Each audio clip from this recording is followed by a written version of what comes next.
33절에서 38절입니다. 이에 빌라도가 다시 관정에 들어가 예수를 불러 이르되 네가 유대인의 왕이냐? 예수께서 대답하시되 이는 네가 스스로 하는 말이냐? 다른 사람들이 나에 대하여 네가 한 말이냐? 빌라도가 대답하되 내가 유대인이냐? 네 나라 사람과 대제사장들이 너를 내게 넘겼으니 네가 무엇을 하였느냐?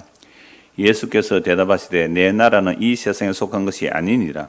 만일 내 나라가 이 세상에 속한 것이었더라면 내 종들이 싸워 나로 유대인들에게 넘겨지지 않게 하였으리라. 이제 내 나라는 여기에 속한 것이 아니니라.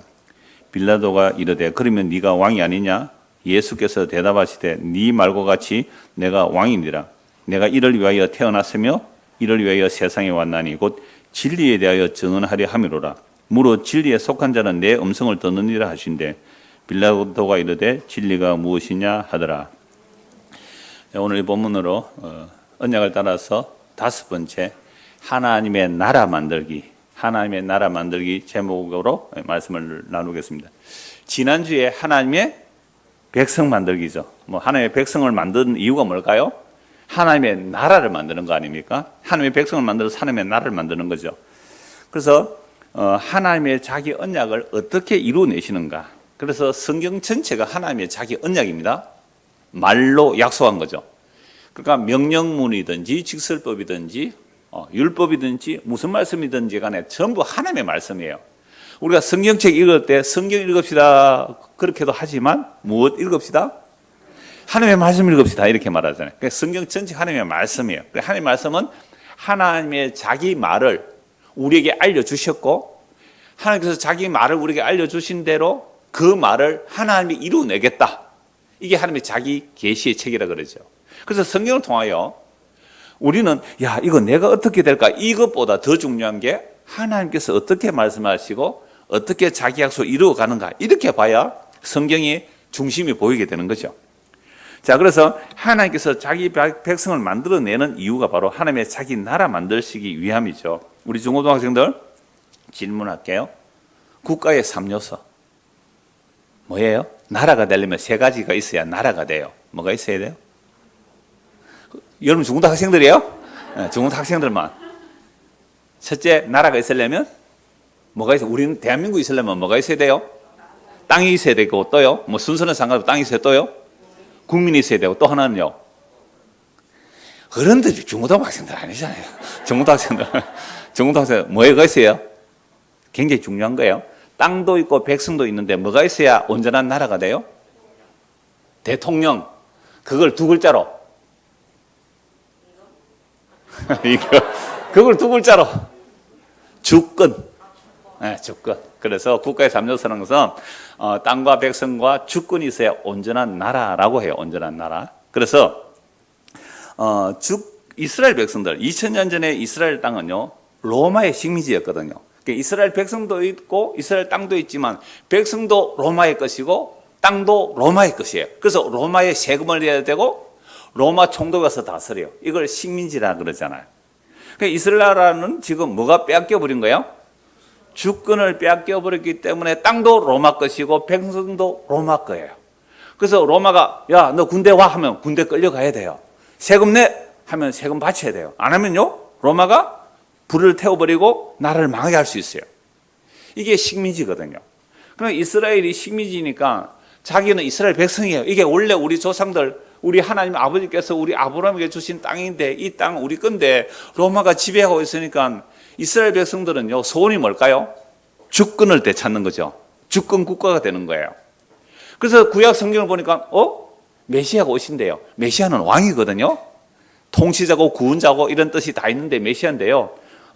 헬라어로는 그리스도죠. 하나님의 기름 부은 메시아가 오면 왕이니까. 오늘 찬송했어요.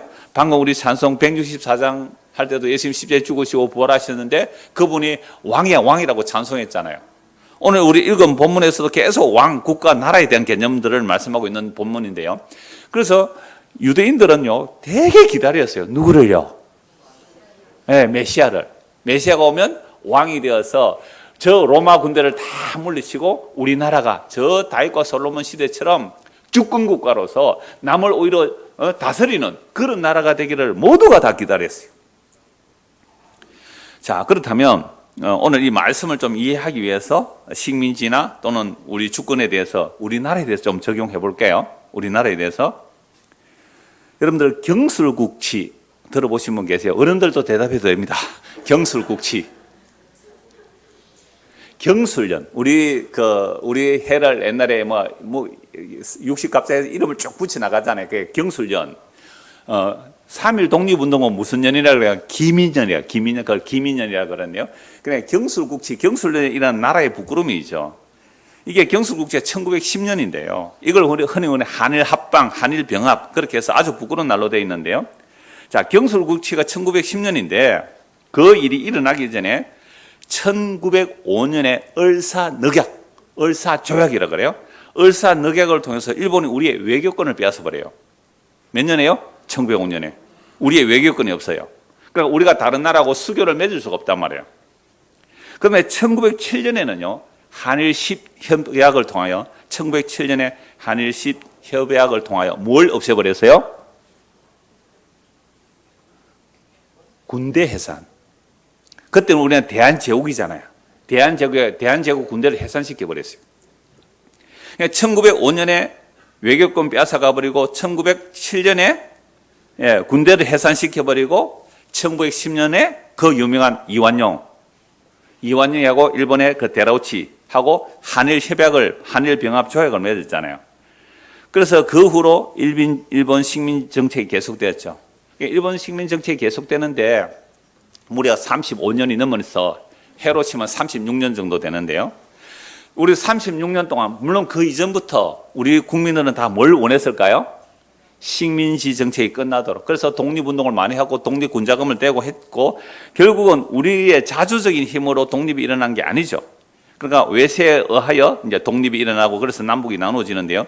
1945년 광복이 일어났죠. 그리고 1950년 한국 전쟁이 일어났어요. 1950년 6월 25일 한국 전쟁이 일어났는데요. 그날이 일요일 날 새벽이잖아요.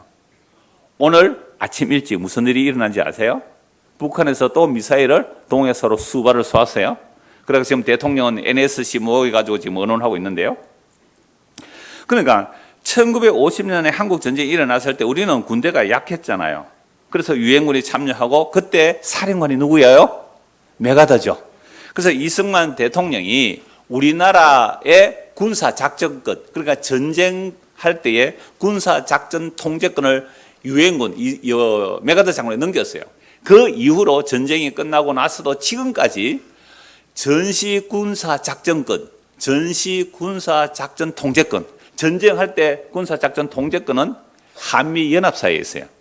우리가 온전히 전쟁할 때 전쟁 군사력을 할 수가 없어요. 그러니까 미군이 허락해야 전쟁의 군사작전권을 할 수 있는 거죠.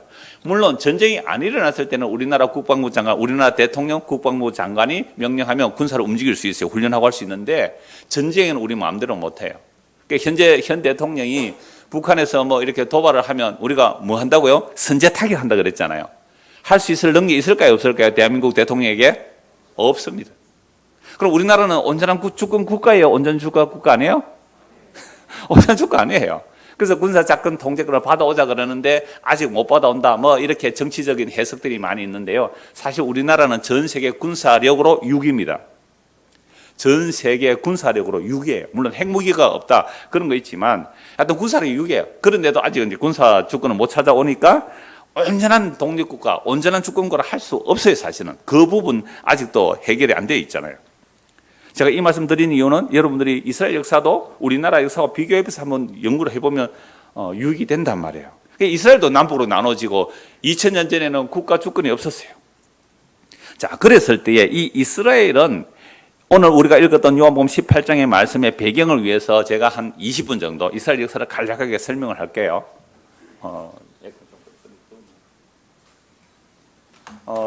여러분 이스라엘 백성들이 만들어진 것은요. 이스라엘 백성들이 원해서 나라를 만드는 게 아닙니다. 이스라엘 백성은 하나님께서 만드신 나라거든요. 그래서 창세기 1장 28절에 보면 생육, 번성, 정복, 다스림 이런 내용이 나오는데 이걸 흔히 문화명령이라고 많이 해석을 하는데 아니에요. 하나님이 자기 약속이에요. 생육하고 번성하고 그래서 다스리라라는 것이 하나님이 자기 약속, 하나님 나라 만들기 위함이에요. 그러니까 이걸 문화명령으로 잘못 오해해가지고 막 남을 지배하고 파괴하고 이 자연환경을 파괴하는 그런 일로 그 말씀이 굉장히 많이 오용되었거든요. 그래서 창세기 1장 28절, 이건 아담 언약에서 좀 더 자세하게 말씀을 드릴 텐데요. 생육 번성 다스림이 하나님의 자기 나라 만들기 위함이거든요. 그래서 인간이 타락해서 노아 홍수로 심판받았을지라도 노아에게 또다시 생육 번성하라 그래요. 노아에게. 그 다음에 노아 이후에 또 바벨탑 샀다가 인간들이 흩어지잖아요. 흩어졌을 때 하나님께 아브라함을 또 불러내세요. 아브라함 불러가지고 또 뭐라고 그래요? 내가 너에게 한 민족을 이루게 할 것이고 이 땅을 줄 것이다. 그러니까 역시 시와 땅에 대한 약속이에요. 그러나 아담에게 한 언약이 인간이 타락했을지라도 노아에게 또 반복되죠. 노아 이후에 바벨탑 샀을지라도 또 흩어지고 다시 아브라함 불러서 계속해서 하나님은 자기 나라를 이루겠다는 거죠. 그래서 아브라함을 불러냈을 때 아브라함은요, 결혼해서 수십 년 살았는데 아이를 못 낳아요. 여자는 처음부터 아이 못 낳는 여자였고요. 아브라함은 아이를 낳을 수 있는 사람이다. 여자가 아이를 못 낳으니까 아이 없었던 사람이에요. 근데 하나님은 꼭 아브라함과 아이 못 낳는 그런 사라를 불러가지고 너로 인하여 큰 민족을 이룰 것이고, 그리고 내가 이 땅을 줄 것이고, 그리고 모든 민족이 너를 인하여 복을 받으리라 그랬단 말이에요. 그냥 복을 받는다는 것은 아담에게 생육 번성 정복 다스림, 또 노아에게 생육 번성, 이런 내용들은 세상이 말하는 지배하고 군림하는 모습이 아니라 섬김으로, 섬김으로, 왕된 자가 섬김으로 복을 받게 하겠다, 이 얘기예요. 그러니까 이스라엘 백성들이 이런 말씀을 받고 출애굽을 해서 홍해를 건너 광야를 지나 약속의 땅에 들어갑니다. 약속의 땅에 들어가서 사사시대는 왕이 없었어요. 여호수아가 죽을 때 지도자를 안 뽑아요. 왜 안 뽑느냐 하면 하나님이 왕이니까, 하나님이 주신 율법책이 있으니까 그 율법대로 살아가면 돼요. 그럼 하나님이 적을 쳐들어오지 못하도록 보호하여 주시고 하나님 함께 하시면 되는 거예요. 근데 이스라엘 백성이 믿음이 없어요. 눈에 안 보이는 하나님이 안 믿어지니까 우리에게도 왕을 주세요라고 한 게 언제예요? 사사시대 말기 사무엘에게. 우리도 왕이 있어야 되겠어요? 다른 나라들은 왕이 있어서 전쟁이 일어나면 싸움을 잘하는데 우리는 왕이 없어서 이 오합지졸이에요. 이렇게 해서 우리는 우리나라를 지킬 수 없어요. 우리도 왕을 주세요. 사무엘에게 말했죠. 사무엘이 굉장히 섭섭했습니다. 나를 버리구나. 그때 사무엘이 하나님께 기도하니 하나님이 이렇게 말씀하세요. 사무엘아, 너 섭섭하니? 이스라엘 백성들이 너를 버린 게 아니라 나를 버린 거야. 내가 이스라엘의 왕됨을 이스라엘 백성이 싫어한 거야. 그러니까 왕 허락해. 해서 세워진 왕이 누구예요? 사울이잖아요. 그런데 사울이 하나님의 말씀을 버림으로 사울도 버림받고, 그 다음에 하나님이 직접 뽑아서 세운 자가 소년 다윗이죠. 그러니까 제가 이러면서 왜 자꾸 중고등부 제일 앞자리에 앉고 중고등부 학생들에게 말씀드리냐 하면 어른들은 이미 함을 갔잖아요. 이제 소년 다윗이 나와요. 소년 다윗이. 근데 소년 다윗은요, 힘이 있고 크고 능력이 있어서가 아니라, 사울은 키도 크고 힘도 있고 능력이 있었지만 소년은 그냥 말로 얼굴이 붉은 소년이에요. 그러니까 절대로 전쟁에 나가 싸움할 만한 그런 능력이 없는 자를 뽑아서 하나님의 왕 세우는 거죠. 그래서 이 다윗 시대에 하나님께서 가는 곳마다 다윗을 승리하게 하셔서 아브라함에게 약속하신 그 땅을 다윗 시대에 거의 다 차지하거든요. 무려 1000년 걸려요. 하나님이 약속하신 다윗 시대에 거의 1000년 걸려서 다윗 시대의 땅을 차지해요. 솔로몬 시대에 부강하죠. 그런데 보세요. 하나님께서 자기 나라를 만들려고 아담에게도 말씀하시고 노아에게도 말씀하시고 아브라함이 말씀하셨는데 그 나라가 이 역사 속에서 다윗 시대에 가장 강성해요. 다윗과 솔로몬 시대에 가장 강성한 나라가 되었는데, 그런데 다윗이 죽고 솔로몬은 온갖 우상 숭배하다가 솔로몬 사후에 나라가 나누죠. 그때부터 막 나라가 이렇게 밑으로 내려 박히는 거예요. 자, 잘 보세요. 자, 아담, 노아, 아브라함이 하신 하나님의 나라를 이 역사 속에서 다윗 시대에 가장 잘 이루었단 말이에요. 몇 년 걸렸어요? 아브라함으로부터는 1000년이고 아담으로부터는 다윗까지 몇 년이 계세요? 무려 2000년 더 걸리겠죠. 아담으로부터 아브라함까지, 아브라함부터 다윗까지 무려 2000년 넘게 그렇게 쭉 더 걸렸단 말이에요. 그러면 그렇게 다윗과 솔로몬 시대 왕의 정점에 나라가 왔는데 그때부터 나라가 망하기 시작해요. 쭉 망해서 어디까지 망해버려요? 바벨론에 포로 잡혀갔잖아요. BC 722년에는 북이스라엘 아수르에 망하고 BC 586년에는 남유다가 바벨론에 망해버렸어요. 그럼 하나님의 약속 어떻게 되죠? 아담에게 하신 말씀, 노아에게 하신 말씀, 아브라함에게 하신 말씀, 시와 땅을 주시고 그리고 그 민족을 통하여 천하 만민이 복을 받으리로 한 하나님의 약속 어떻게 되어버리죠? 실패잖아요. 망해버렸잖아요. 바벨론 포로 잡혀갔으니까. 그러나 하나님의 자기 약속은요, 아무리 인간이 실패할지라도 결코 흔들리지 않아요. 실패하지 않아요. 그래서 창세기 12장 한번 찾아봅시다. 창세기 12장. 여러분들은 성경을 많이 읽으셨죠? 그래서 성경 전체의 그림을 그리면 이렇게 빨리 줄거리를 넘어가도 그림이 쫙 그려집니다. 한 장면으로 그려질 수 있어요. 창세기 12장 1절입니다. 여호와께서 아브라함이 이르시되 너는 너의 고향 친척과 아버지 집을 떠나 내가 네게 보여줄 땅으로 가라. 내가 너로 뭘 이루고요? 큰 민족을 이루고 내게 복을 주고 내 이름을 창대하게 하리니 너는 복이 될지라. 너를 축복하는 자에게 내가 복을 내리고 너를 저주하는 자에게 내가 저주하리니 땅의 모든 족속이 너로 말미암아 복을 얻을 것이니라 하신지라. 하시고 또 이 약속의 땅을 보여주시고 약속의 땅을 주시겠다고 창세기 15장에 언약을 체결하잖아요. 그러니까 하나님께서 아브라함을 부르시고 시와 땅을 약속하셨다 이 말씀이죠. 그 시와 땅을 약속하신 대로 아브라함의 아들 이삭의 아들 야곱의 12아들, 야곱의 12아들과 가족들 약 70명이 어디로 들어가요? 애굽에 들어가죠. 왜? 하나님께서 아브라함에게 약 4대 만에 이 땅을 주겠다고 했기 때문에 애굽에 들어가서 약 430년 지나서 출애굽이 일어나요. 그래서 이스라엘은요, 자기들이 원해서 나라가 만들어진 게 아니라 하나님께서 약속하셨고 하나님의 말씀대로 나라가 이루어지는 거죠. 출애굽기 19장 한번 보세요. 출애굽기 19장입니다. 자, 1절이죠. 출애굽기 19장 1절. 이스라엘 백성이 출애굽을 했습니다. 유월절 어린양의 피로 살아남았고 10가지 재앙 속에서도 유월절 어린양의 피를 바르고 홍해를 건너서 이제 시내산 앞에 왔습니다. 시내산 앞에 와서 이제 약속을 체결해요. 이스라엘 자손이 애굽 땅을 떠난 지 3개월이 되어 출애굽에서 3개월 만에 시내 광야에 왔습니다. 그리고 시내산 앞에 와서 텐트를 치죠. 그들이 르비딤을 떠나 시내 광야에 이르러 그 광야에 장막을 치되 이스라엘이 거기 산 앞에 장막을 치니라. 모세가 하나님 앞에 올라가니 여호와께서 산에서 그를 불러 말씀하시되 너는 이같이 야곱의 집에 말하고 이스라엘 자손들에게 말하라. 내가 애굽 사람에게 어떻게 행하였음과 내가 어떻게 독수리 날개로 너희를 업어 내게로 인도하였음을 너희가 보았느니라. 세계가 다 내게 속하였나니 너희가 내 말을 잘 듣고 내 언약을 지키면 너희는 모든 민족 중에서 내 소유가 되겠고 너희가 내게 대하여 제사장 나라가 되며 거룩한 백성이 되리라. 너는 이 말을 이스라엘 자손에게 전할지니라. 모세가 하나님의 말씀을 받고 이스라엘 백성들에게 전하죠. 그러니까 이스라엘 백성들은 우리가 하나님 말씀 잘 듣겠어요. 왜? 10가지 재앙 보았잖아요. 홍해 바다 기적적으로 건너잖아요. 애국 군대 홍해 바다 빠져 죽죠. 그리고 구름 기둥, 불 기둥의 인도를 받아왔잖아요. 하늘에서 만나가 내리죠. 놀라운 기적들을 봅니다. 그러니까 이제 우리 하나님의 말씀만 들으면 살겠다 해서 우리가 하나님 말씀 들을게요. 언약 지킬게요 해서 언약을 체결해요. 그럼 하나님의 언약 백성이 되면 6절에 다시 보세요. 뭐가 된다고요? 제사장 나라가 되죠. 그러니까 이스라엘 나라는 특이한 나라예요. 뭐가 없어도 되는 나라예요? 왕이 없어도 되는 나라. 이런 나라를 무슨 나라요? 제사장 나라. 그러니까 제사장만 있으면 되는 나라라 이 말입니다.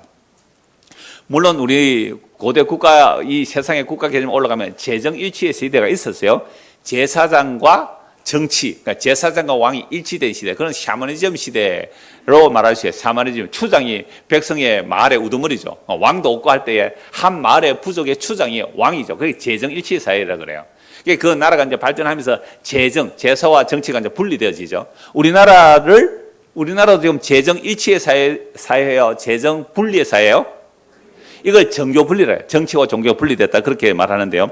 하여튼 이스라엘 백성은요, 왕이 없어도 되는 나라예요. 무슨 나라예요? 제사장 나라. 특이한 나라예요. 그래서 왕이 없어도 되니까, 왜? 하나님이 왕이니까, 만왕의 왕이니까. 그래서 이스라엘 백성은 하나님의 말씀을 듣고 약속의 땅에 들어가면 왕 없어도 살 수 있는 나라. 그러면 사람들이 희한하죠. 저 나라는요, 왕이 없어도 되네. 군대가 없어도 되네. 제사장만 있으면 되는 나라네. 특이한 나라예요. 특이한 나라. 근데 왜 다른 나라가 쳐들어가면 다 망해버리지? 제사장이 있어서 그렇구나. 제사장이. 사무엘이 양을 가지고 제사 드렸는데 적군이 공격했다가 어떻게 적군이 다 물러가 버리잖아요. 희한한 나라예요. 왕이 없어도 되는 나라, 군대가 없어도 되는 나라. 이런 나라를 하나님께서 의도하시고 이스라엘 백성들을 출애굽시켜 약속의 땅에 보냈는데, 이런 믿음이 있어요, 없어요? 이스라엘 백성들이? 없어요. 교회는요, 교회는 누가 없어도 되는 게 교회예요? 누가 목사 그랬지 지금? 교회는요, 목사가 없어도 되는 게 교회예요. 주의 이름으로 두세 사람 모이면 그게 교회거든요. 그 사람 내가 딱 반할게요. 목사 없어도 되는 사람. 그러니까 마치 오늘날 교회는요, 목사가 재정이치사회 같아요. 제사장이죠. 목사가 또 뭐예요?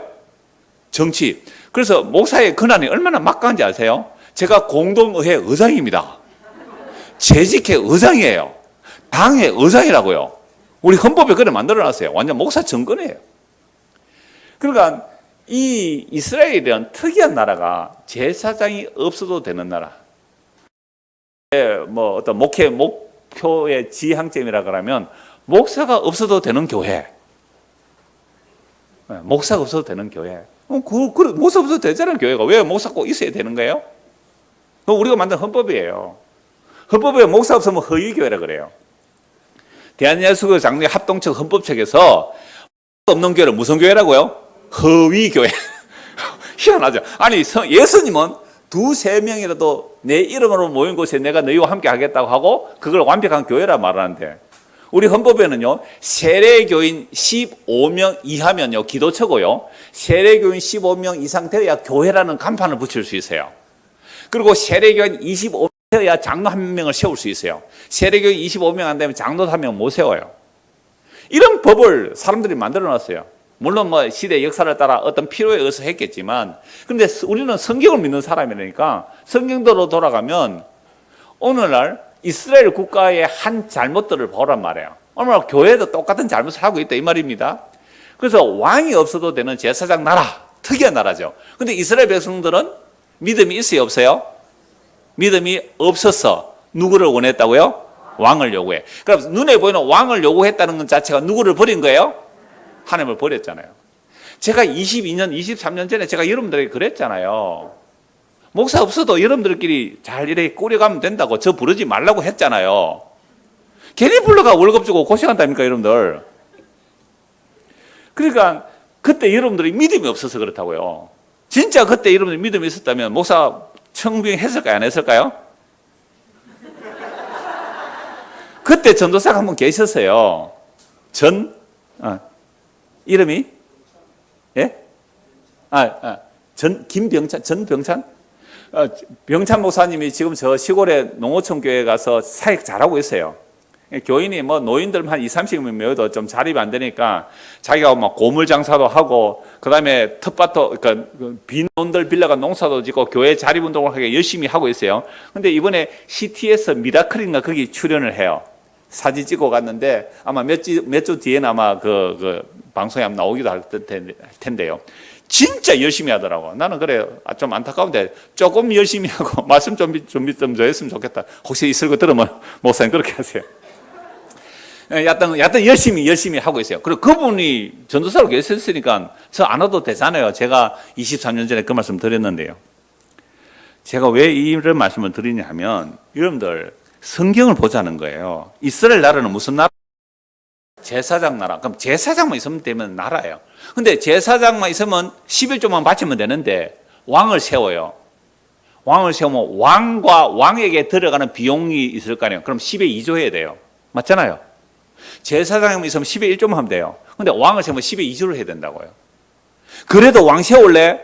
사무엘이 묻죠. 이스라엘 백성은 뭐라 그래요? 예 했어요. 예. 그래서 이렇게 말합니다. 너희가 왕을 세웠으니까, 왕이 하나님의 말씀을 버리고 타락했을 때에 적들이 쳐들어오면 너가 왕한테 구해. 나는 너희들 안 구해줄 거야. 예, 알겠어요. 이랬다니까. 나라가 홀딱 망해버립니다. 누구를 버렸기 때문에? 예, 보이지 않는 하나님을 버렸기 때문에. 보이지 않는 하나님 나라를 버렸기 때문에. 겉으로는 든든한 왕, 하나님을 버렸기 때문에 나라 망해요. 전쟁이 일어나요. 이게 이스라엘 역사예요. 자, 그런데 놀랍게도 하나님의 자기 약속은 없죠. 하나님의 자기 죽음으로, 우리 언약 체결 방식에서 봤잖아요. 하나님의 자기 죽음으로 언약을 체결했기 때문에 이스라엘 나라가 완전히 망했는데, 그 망한 자리에서 하나님께서는 새 언약을 말씀하시죠. 새 언약. 그래서 예레미야가 새 언약을 말하고요. 이 새 언약을 말씀하면서 이스라엘 백성들이 바벨론 벌써 돌아와요. 그러니까 바벨론 벌써 돌아와서 이스라엘 백성들은 또 왕이 오기를 기다려요. 자, 바벨론 다음에 일어난 제국 이름이 뭐예요? 성경대로 하면 메데 바사. 그러니까 세계사로 영어로 보냐? 페르시아 제국. 그 다음에 뭐예요? 어느 떨어져라 1m. 더 떨어져.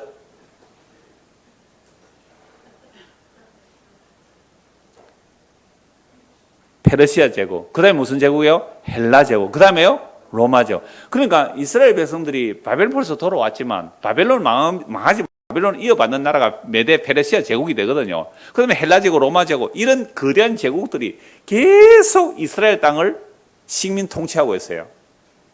그리고 무려 400년을 넘게 식민 통치를 받고 있어요. 가끔씩 독립운동이 일어나기도 해요. 잠깐 독립운동이 일어나지만 그러나 세계 제국을 이길 수가 없잖아요. 그래서 400년을 넘게 이 식민지 생활을 하니까 늘 기다리는 거예요. 야, 이사야 선지자가 메시아를 예언했고 또 다른 수많은 선지자들이 메시아를 예언했는데 그 메시아가 오면 우리에게 참된 자유를 준다 그래서 메시아 오기를 원해 하고 기다렸단 말이에요. 우리나라 일제 36년 강점기 때도요. 우리나라 사람들이 독립되기를 원했어요. 그래서 이 운동 저 운동을 했는데요. 여러분 친일한 사람들도 왜 친일했을까요?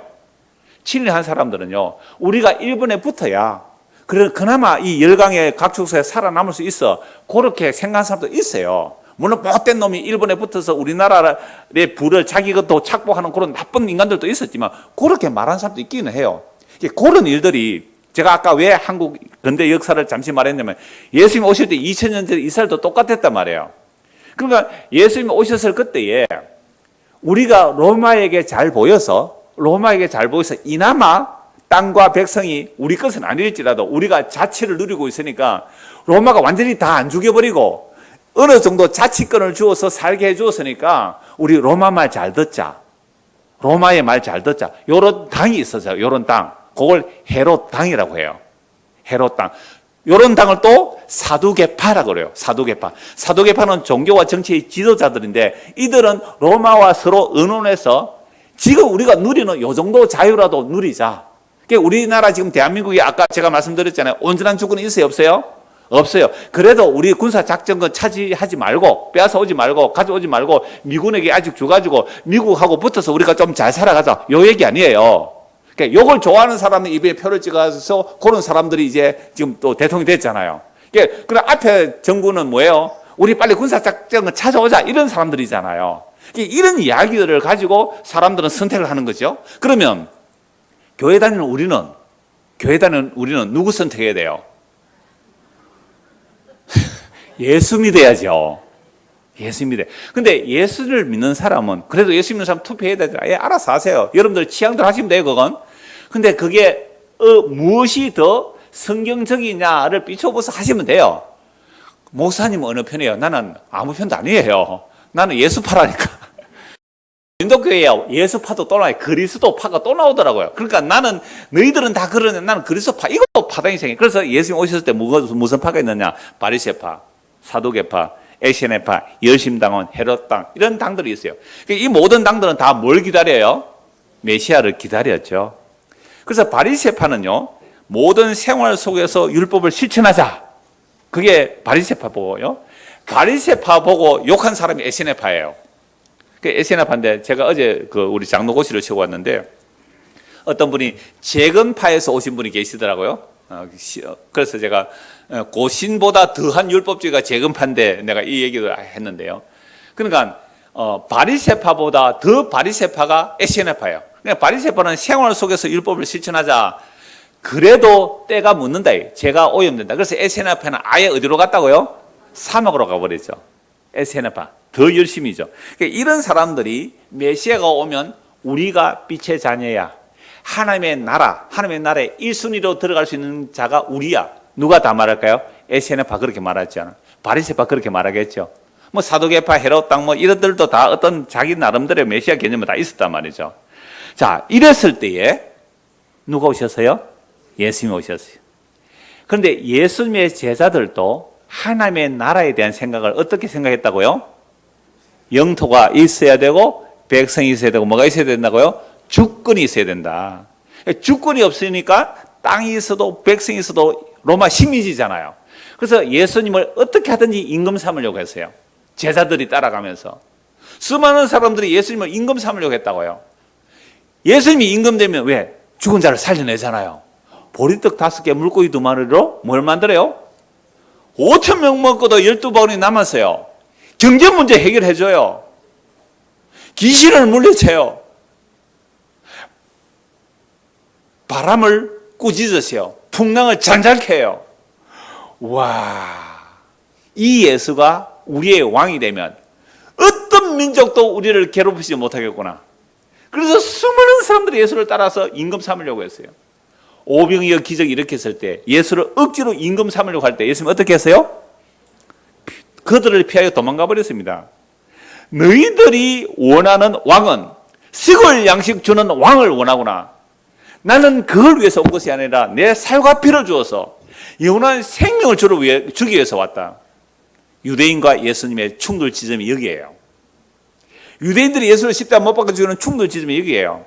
유대인들이 원하는 나라, 주권과 백성과 영토가 완벽하게 다윗과 솔로몬 시대처럼 완벽하게 영광을 누리는 힘 있는 나라를 원했는데 예수님은 그건 썩는 나라야. 그거 썩는 나라야. 그걸 추구하면 그건 마귀에게 속한 나라야. 그게 짐승의 나라이기 때문에 내 나라는 이 세상에 그런 원리에 속한 나라가 아니야. 그럼 당신 필요 없어. 그런 메시아 필요 없어. 죽으시오. 그래서 십자가에 죽어버렸어요. 근데 이걸요, 예수님을 증거한, 성령님의 예수님을 증거한 세례 요한조차도 헷갈렸다니까요. 메시아가 오면 왜 저런 일만 하지? 가난한 자에게 복음이 전파되고 맹인이 눈을 뜨게 되고 기쁜 소식이 전해지는 왜 이런 일만 하지? 세례 요한이 자기 제자를 보냈어요. 우리가 다른 사람을 기다려야 됩니까? 아니면 당신이 진짜 메시아 맞습니까? 그래서 예수님 뭐라고 말씀하세요? 나로 인하여 실족하지 않는 자가 복이 있다고요. 예수님은 실족할 수 있는 분으로 왔어요. 성령이 세례 요한조차도 예수님을 보니까 실족했어요. 저게 메시아가, 저게 이스라엘 왕이가, 저게 목사라고. 나 저 사람 지도자로 삼을 수 없어.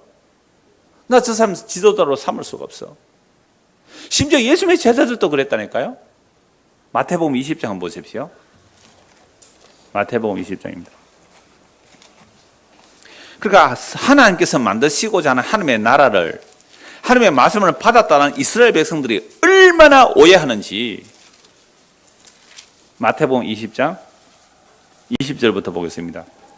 그때에, 자, 지금 예수님은요, 예루살렘으로 올라가는 이유를 말씀하는데, 예수님 올라가는 이유가 뭐냐 하면 17절 보세요. 20장 17절. 예수께서 예루살렘으로 올라가려 하실 때에 12 제자를 따로 데리시고 길에서 이르시되, 보라, 우리가 예루살렘으로 올라가노니, 인자가 누구예요? 예수님이 누구에게요? 대제사장들과 서기관들에게 넘겨지매 그들이 죽이기로 결의하고 이방인들에게 넘겨주어 그를 조롱하며 채찍질하며 십자가에 못 박게 할 것이나 제3일에 살아나리라. 이 말씀 제자들이 이해를 해요, 못해요? 못해요. 그래서 베드로는 마태복음 16장에서 예수님 그러시면 안 됩니다 하고 말리다가 무슨 소리를 들어요? 사탄아 물러가라. 너는 하나님의 일을 생각 안 하고 사람의 일을 생각한다. 사람의 일 이꼴 뭐예요? 사탄의 일, 사탄의 생각. 사람이 평소에 생각하는 모든 것 사탄의 생각이에요. 사람의 평소 생각하는 것이 사탄의 생각이라고요. 주권이 있어야 되잖아요. 우리나라가 가려면 백성이 있어야 되고 영토가 있어야 되고, 그것도 넓은 영토, 더 많은 백성, 더 강한 주권. 그래서 계속해서 온 세상은 무기 개발하기에 미쳐 있잖아요. 러시아가 왜 우크라이나 침략해요? 근데도 왜 전 세계가 러시아를 공격 못해요? 러시아가 어마어마한 무기가 있거든요. 핵무기가 얼마나 많아요. 그러니까 3차 세계전쟁이 일어날까 봐 공격도 못해요.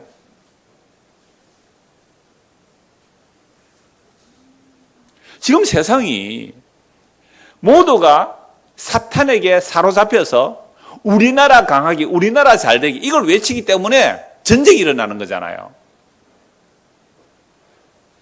그럼 우리나라는 무기도 없애야 됩니까? 꼭 이렇게 질문한 사람이 있어요. 그 사람은요, 말귀를 못 알아듣는 사람이에요. 예수님이 하는 말귀를 못 알아들으니까 예수 너 필요 없어, 너 죽어라, 이렇게 나오는 거예요.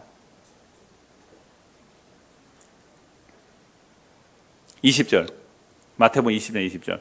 그때에 세베대의 아들의 어머니가 그 아들들을 데리고 예수께서 절하며 무엇을 구하니 예수께서 이르시되 무엇을 원하느냐 이르되 나의 이 두 아들을 주의 나라에서 하나는 주의 우편에 하나는 주의 좌편에 앉게 명하소서. 예수께서 대답해 이르시되 너희는 너희가 구하는 것을 알지 못하는도다. 내가 마시려는 잔을 너희가 마실 수 있느냐? 그들이 말하되 할 수 있나이다. 여러분, 세베대의 아들의 어머니 야고보 요한이에요. 야고보 요한의 어머니가 예수님께 와서 지금 뭐 하고 있어요? 청탁하고 있는 거예요. 치맛바람 청탁하고 있는 거예요. 예수님 임금되면요, 우리 아들 둘이를 하나는 오른편에 하나는 왼편에 앉게 해주십시오. 여러분, 예수님께서 하나님 나라를 이루시는 자리는 어디예요? 십자가예요. 그럼 네 십자가에 함께 죽을래? 예수님 이 말씀 하시는 거예요. 예수께서 대답해 이르시되 너희는 너희가 구하는 것을 알지 못하는다. 내가 마시는 잔, 그 십자가의 잔을 너 마실 수 있느냐? 그들이 예, 마실 수 있습니다. 아직 몰라서 이 말을 해. 몰라서 십자가에서 다 도망가잖아요, 이들도. 이러시되 너희가 과연 내 잔을 마시려니와 내 좌우편에 앉는 것은 내가 주는 것이 아니라 내 아버지께서 누구를 위하여 예비하셨던지 그들이 얻을 것이라. 네가 노력해서 얻는 게 아니라 아버지께서 예비한 자만 그렇게 앉게 될 거야, 이렇게 말해버리죠. 이렇게 되면 열심히 할 이유가 있을까요, 없을까요? 없어요. 경쟁이 사라져버리죠. 우리가 대한민국에서 하는 합동척이라고 하는 총회예요. 이 합동총회에서 총회장을 뽑는데 옛날에는 안 그랬어요. 옛날에 서로 총회장 안 하려고 그러는데 지금은 건세가 돼가 서로 총회장 하려고 하니까 수십억의 돈을 줘요. 그러니까 막 타락하죠, 선교가. 그래서 어떤 분이 무슨 운동을 했냐면 제비뽑기 운동을 했어요. 총회장을 예를 들어서 뭐 복수 추천을 하되 복수 추천해서 제비 뽑아서 총회장 되기를 하자. 그럼 돈 쓸 이유가 있어요, 없어요? 없잖아요. 그러니까 또 말이 많아서 뭐 절충안이 나오고 그러는데요. 여하튼 하나님의 좌우편에 앉는, 임금의 좌우편에 앉는 것은 하나님이 예비해 두었다. 그러니까 경쟁할 필요가 없어져 버리잖아요. 이랬더니 보세요, 24절. 열 제자가 듣고 누구에게요? 그 두 형제에 대하여 분이 여기거늘, 야 야고보 요한, 너희만 엄마 있나? 너희만 엄마 있나? 너희만 엄마 데려와서 청탁하냐? 우리 엄마 있다, 우리 아버지 있다.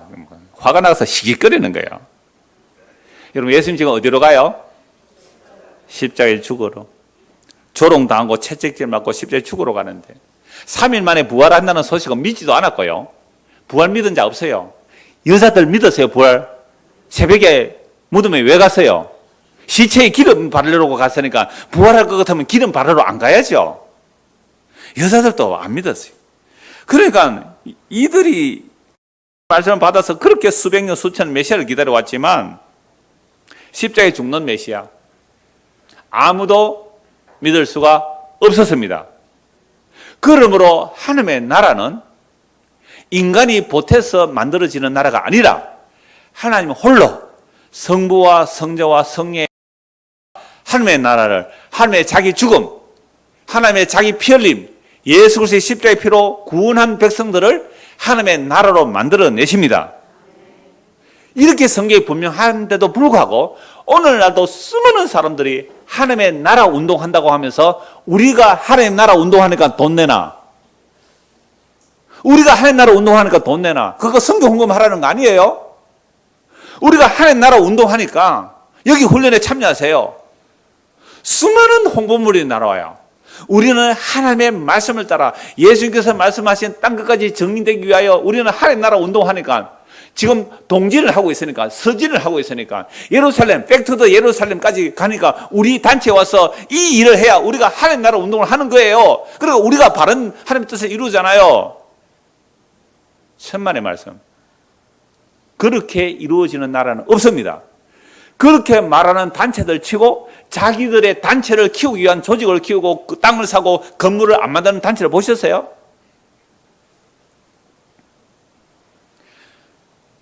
물론 그 중에는 가장 최소한의 건물, 가장 최소한의 사무실만 만드는 단체도 있기는 합니다. 그러나 대부분의 커다란 단체는요, 조직이 움직여지려면 땅도 있어야 되고 돈도 있어야 돼요. 사람도 있어야 돼요. 그러면서 자기들은 겉으로 뭘 드러낸다고요? 하나님의 나라 운동을 한다고. 우리만이 바른 하나님 나라 운동한다고요. 하나님 나라는 제가 지금 구체적으로 언급하고 싶은 단체들이 많지만 다 언급을 할 수가 없어요. 지금 시간이 얼마 안 남았네요. 대충 눈치채고 아세요. 하나님 나라는 보세요. 인간들은요, 몰라. 예수의 제자들조차도 씩씩거렸다니까요. 이 땅에 속한 나라로 생각했기 때문에. 열 제자가 24절 열 제자가 듣고 그 두 형제에 대하여 분이 여기거늘 예수께서 제자들을 불러다가 이르시되 이방인의 집권자들이 그들을 임의로 주관하고 그 고관들이 그들에게 권세를 부린 줄 너희가 알거니와. 여러분들 지방선거 투표 잘 하셨어요? 저는 깜짝 놀랐어요. 알도 못하는 분이 맨날 아파트 앞에서 이래가지고 언제 그렇게 있었대요? 90도 각도로 얼마나 공손하게 인사하는지 당신 다 아세요? 왜요? 투표해달라고. 그렇게 투표하고 난 다음 날부터 그렇게 절하는 사람이 있습니까? 없습니까? 한 인간도 없더라고. 물론 당선 사례하는 사람이 있기는 한데. 그래서 그 뒤로 섬기는 자를 본 적이 없단 말이에요. 세상은 그래요. 세상은. 이방인들의 집권자들은 그들을 임의로 주관하고 그 고관들이 그들에게 권세를 부린 줄을 너희가 알거니와 너희 중에는 그렇지 않아야 하나니 너희 중에 누구든지 크고자 하는 자는 너희를 섬기는 자가 되고 너희 중에 누구든지 어뜸이 되고자 하는 자는 너희의 종이 되어야 하리라. 28절 같이 읽읍시다. 인자가 온 것은 섬김을 받으려 함이 아니라 도리어 섬기려 하고 자기 목숨을 많은 사람의 대성물로 주려 함이라. 예수님께서 이 땅 오신 이유가 뭐예요? 하나님의 나라를 만들러 오셨죠. 하나님의 나라를 어떻게 만드신다고요? 자기의 목숨을 내어주어서 많은 사람의 대성물로 주어서 자기의 살과 피를 먹고 마시는 자들을 구원하여 내셔서 그들을 하나님의 나라 만들겠다고. 세상 나라와 하나님의 나라가 정반대되는 개념 맞지요? 세상 나라와 하나님의 나라 정반대되는 개념이에요. 그러나 이건 국토도 뭐 주권도 필요 없는 거예요. 예수님이 왕된 나라, 예수님의 섬김을 받는 자들이 하나님의 나라라 이 말이죠. 오늘 보면 다시 보십시오. 요한복음 18장 33절.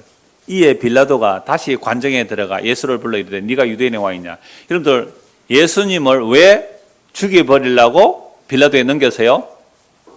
유대인의 왕이라고 하는데 유대인들이 원하는 주권을 주는 회복하는 왕, 또 백성과 영토를 완전히 독립국가로 하여 다윗과 솔로몬 시대의 그 영광의 나라를 만들지 않고 이 세상에 속한 나라가 아니라고 했기 때문에 유대인들이 예수를 죽여버리려고 빌라도에 넘긴 거예요. 빌라도가 신문하죠. 네가 유대인의 왕이냐? 예수께서 대답하시되 이는 네가 스스로 하는 말이냐? 다른 사람들이 나에 대하여 네게 한 말이냐? 그러니까 예수님께서 빌라도에게 질문을 했죠. 빌라도가 이렇게 대답해요. 내가 유대인이냐? 네가 감히 나한테 이 질문을 하냐 이 말이에요. 내가 유대인이냐? 근데 이 질문을 예수님께서 하신 이유는 그 빌라도에게 네가 진짜 내가 누군지 아느냐 이 질문인데 나는 유대인 아니야. 나는 로마의 총독이야, 총독. 어디 감히 식민지 한 척이 나에게 그런 건방진 질문을 해. 이런 뜻이에요. 내가 유대인이냐? 아니, 나는 로마의 시민권자고 로마의 총독인데 식민정책 너희 유대인들이 네 나라 사람과 대제사장들이 너를 내게 넘겼으니 네가 무슨 짓 했느냐? 예수께서 대답하시되 내 나라는 이 세상에 속한 것이 아니니라. 만일 내 나라가 이 세상에 속한 것이었더라면 내 종들이 싸우려면 뭐가 있어야 돼요? 무기, 군자금, 사람. 예수님은 그걸 모은 적이 없잖아요. 사람 모이면 예수님께서는 도망가셨어요.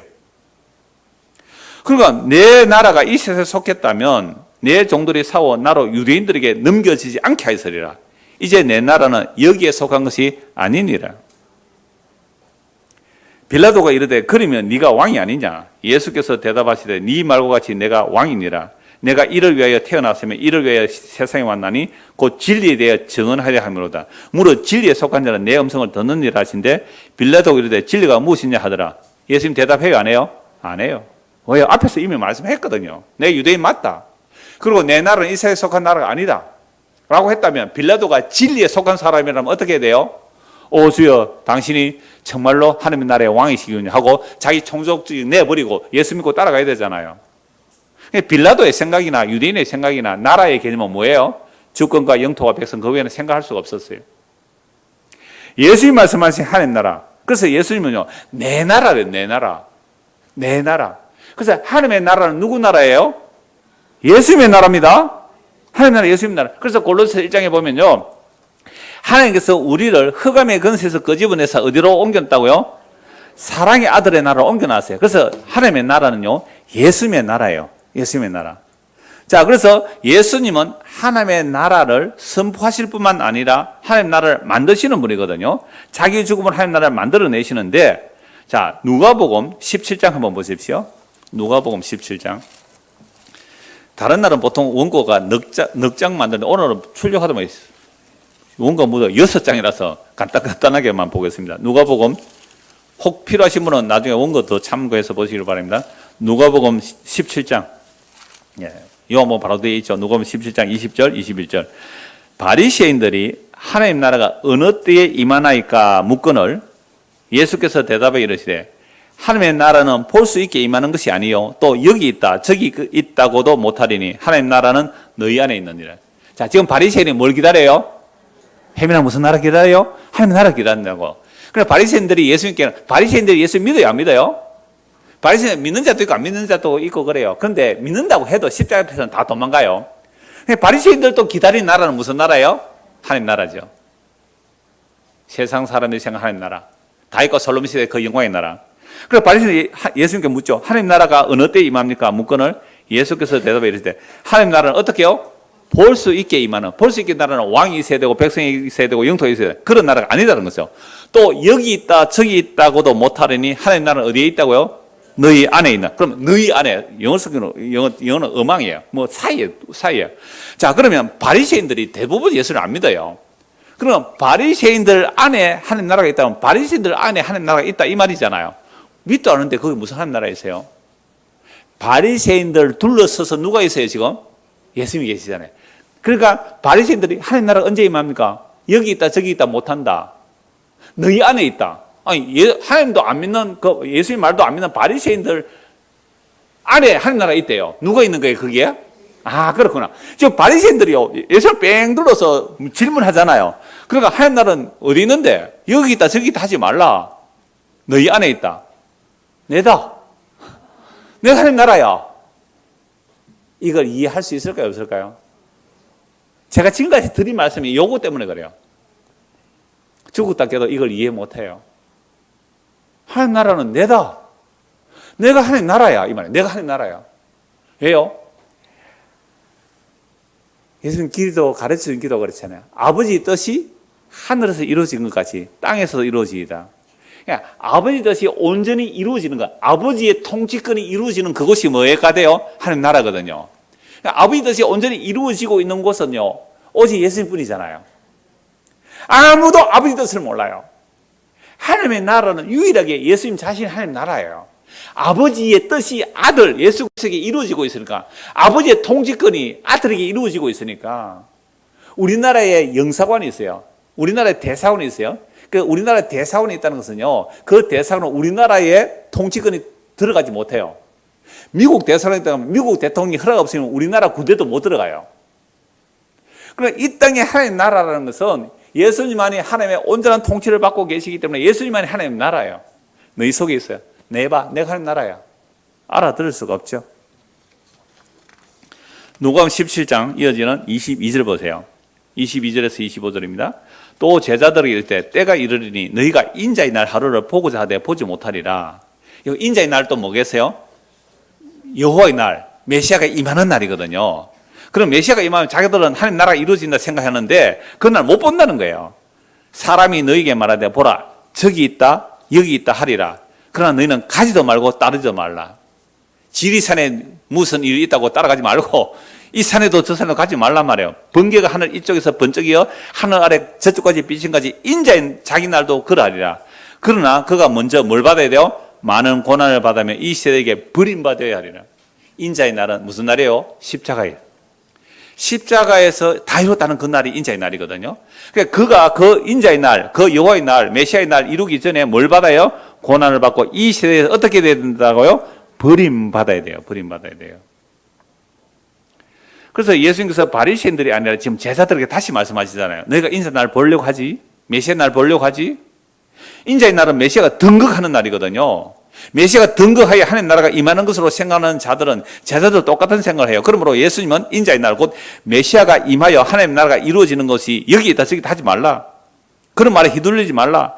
인자가 임한다는 번개가 번쩍임 같이 임한다는 거죠. 묵시적 사건이죠. 역사적으로는 10대에서 다 이루어졌던 그 사건이 하나님 나라가 이루어지는 나라 순간이에요. 그러면 인자가 먼저 고난을 받고 이 시대에 버림받아야 한다고 합니다. 십자가 버림받음으로 하나님 나라를 여신다는 말씀이죠. 누가복음 22장 보십시오. 누가복음 22장입니다.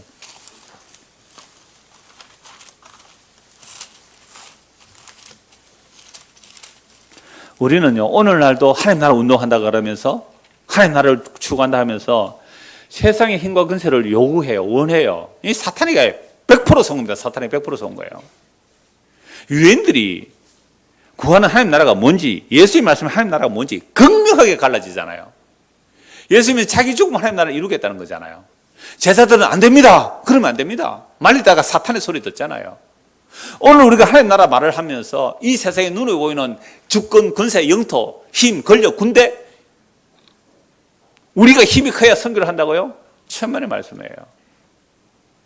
가장 보잘것없는, 가장 미약한 모습으로, 가장 저주받은 모습으로, 가장 약한 모습으로 선포되는 십자가의 복음이 하나님 나라를 주님 오시는 그날까지 이루시는 일입니다. 속지 마십시오. 힘에, 무력에, 눈에 보이는 것에 속지 마십시오. 22장 14절. 때가 이르매 예수께서 사도들과 함께 앉으사 최후의 만찬이죠.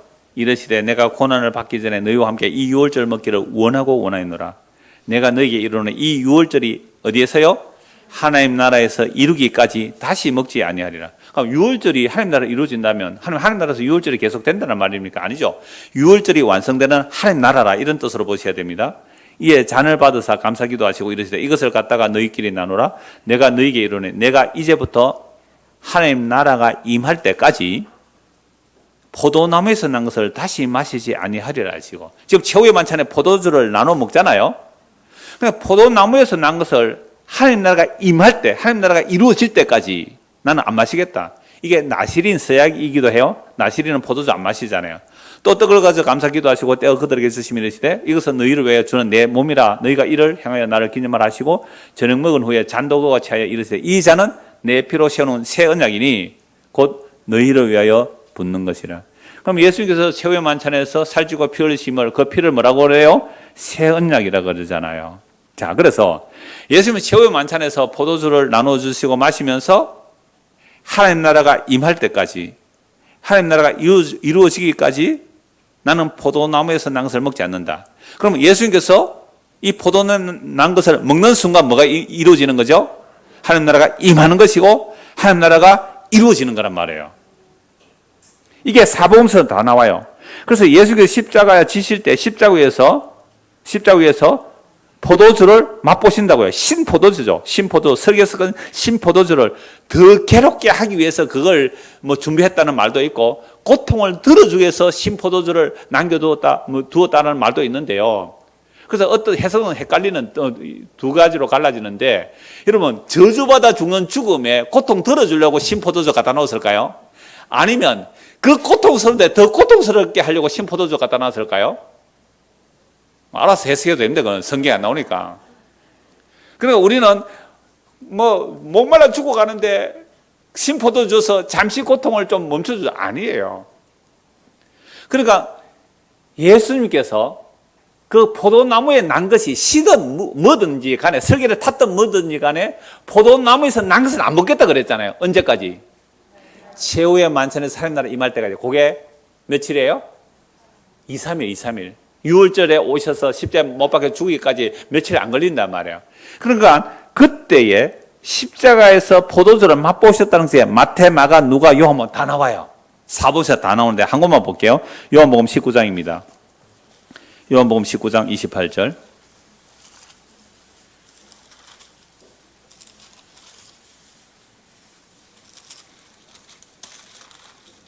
그 후에 예수께서 모든 일이 이미 이루어진 줄 아시고 성경을 응하게 하려고, 하나님의 말씀을 이루어지게 하려고 내가 목마르다. 이러면 십자가 지는 것도 예수님께서 원하셔서 그 길로 가신 거예요. 내가 목마르다. 이거 시편 69편 21절의 말씀이거든요. 성경을 응하게 하려고 내가 목마르다. 이게 시편에 나오는 말씀이기도 하지만 또 성경을 응하게 하려고 하는 것은 예수님께서 최후의 만찬에서 뭐라고 말씀하셨어요? 하나님의 나라가 이루기까지, 하나님 나라가 임할 때까지 내가 뭘 안 먹는다? 포도나무에서 난 것을 먹지 않는다 그랬잖아요. 그래서 일부러 목마르다 하세요. 그러니까 거기에 신포도주가 가득히 담긴 그릇이 있는지라, 사람들이 신포도주를 적신 해면을, 스펀지 같은 거예요. 그런 해면을 우슬초에 메어 예수의 입에 대니 예수께서 신포도주를 받으신 후에 이르시되 다 이루었다. 뭘 이루었어요? 하나님 나라 다 이루어버렸잖아요. 포도나무에서 난 것을 하나님 나라가 이루기까지, 하나님 나라가 임할 때까지 내가 안 먹겠다 해놓고 십자에서 신포도주를 내가 목마르다 해서 일부러 마시게 해요. 그래서 입에 대시고 맛보신 후에 뭐 하라고요? 다 이뤘다. 뭐가 다 이뤘다고요? 하나님 나라가 다 이뤘다. 묵시적으로 십자에서 하나님 나라를 다 이루었어요. 그래서 아담으로부터 예수님 십자가까지 그 피 흘림으로 자기 백성을 구원하시고, 예수님 십자가로부터 재림 때까지 그 피 흘림으로, 그 피로 굴속하는 백성들을 하나님의 나라라고 합니다. 너무나 선명해요. 너무나 선명해요. 그래서 몇 구만 보고 말씀 마무리할게요. 베드로전서 2장입니다. 베드로전서 2장 9절. 베드로전서 2장 9절. 여러분, 하나님 나라 얘기하면 이제는 우리가 말하는 나라 개념이 아니구나, 예수의 피로 값주고 산 하나님의 백성들이 하나님의 나라구나, 이렇게 정리만 해도 됩니다.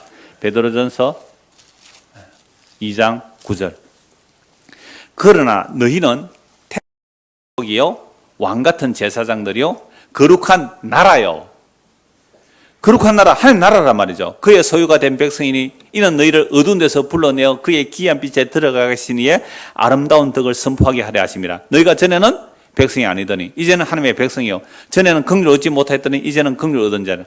우리가 예수를 믿기 전에는 하나님의 백성이 아니에요. 하나님 나라가 아니에요. 예수를 믿었더니 이제 하나님 나라가 되었단 말이에요.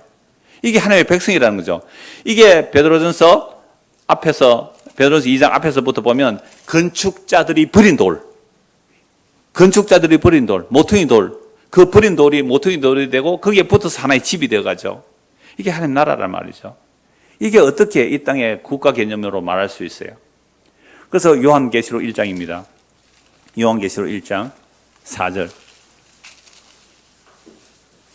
요한은 아시아에 있는 7교회에 편지하노니 이제도 계시고 전에도 계셨고 장차 오실 이와 그의 보좌 앞에 있는 7영과 또 충성된 정인으로 죽은 자를 가운데서 먼저 나시고 땅의 임금들의 머리가 되신 예수 그리스도로 말미암아 은혜와 평강이 너희에게 있기를 원하노라. 우리를 사랑하사 그의 뭐로요?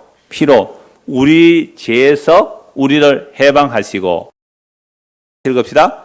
그의 아버지의 하나님을 위하여 우리를 나라와 제사장으로 삼으신 그에게 영광과 능력이 세세토록 있기를 원하노라. 예수님의 피로 우리를 죄에서 해방시키시고 그의 아버지 하나님을 위하여 우리를 뭘 삼았다고요? 나라와 제사장이요. 하나님 나라가 어디 있어요?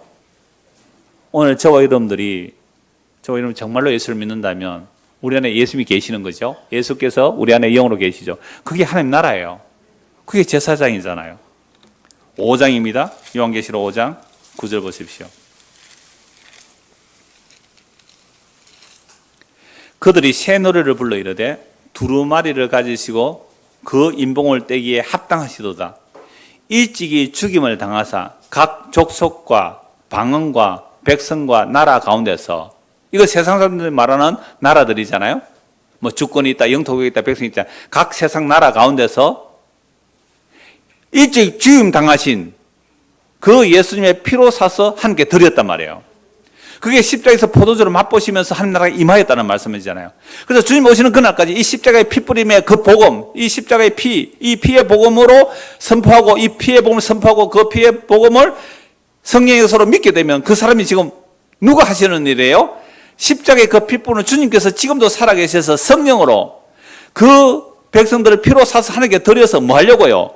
그들로 우리 하나님 앞에서 나라와 제사장들을 삼으셨으니 그들이 땅에서 왕노릇 하리로다. 오늘 제목이 하나님 나라 만들기입니다. 하나님이 사람이 되신 예수 그리스도께서 일찍이 죽임을 당하심으로 각 족속과 방언과 백성과 이 대한민국은 이 이방 나라에서도 사람들을 피로 사서 하나님께 드리시고 그들로 우리 하나님 앞에서 나라와 제사장들을 삼으셨기 때문에 그들이 땅에서 왕노릇 하죠. 어떤 왕노릇 할까요? 마태복음 20장 28절에 섬기는 왕노릇. 십자가를 지고 십자가를 전하는 왕. 그러므로 사람들이 무시하고 조롱하지만 이미 하나님 나라가 된 자들은 우리 왕이 먼저 가신 그 십자가의 길로 이끌려가는 자들, 그들이 하나님의 나라입니다. 주님 오시는 그날까지 이 하나님의 나라를 전하며 이 하나님의 참여된 그 은혜가 우리에게 임하기를 소원합니다. 기도하겠습니다.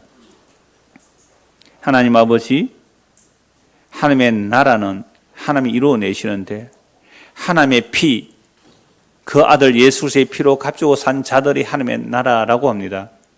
십자가로 다 이루신 그 하나님의 나라를 이 역사 속에서 주님 재림할 때까지 그 핏부림으로 자기 백성을 다 구원하여 내시면 하나님 나라가 완성됩니다. 그래야 새 하늘과 새 땅이 열리게 될 그날까지 이 믿음의 길을 갈 수 있도록 은혜를 베풀어 주시옵소서. 예수 그리스도 이름 받들어 기도드리옵나이다. 아멘.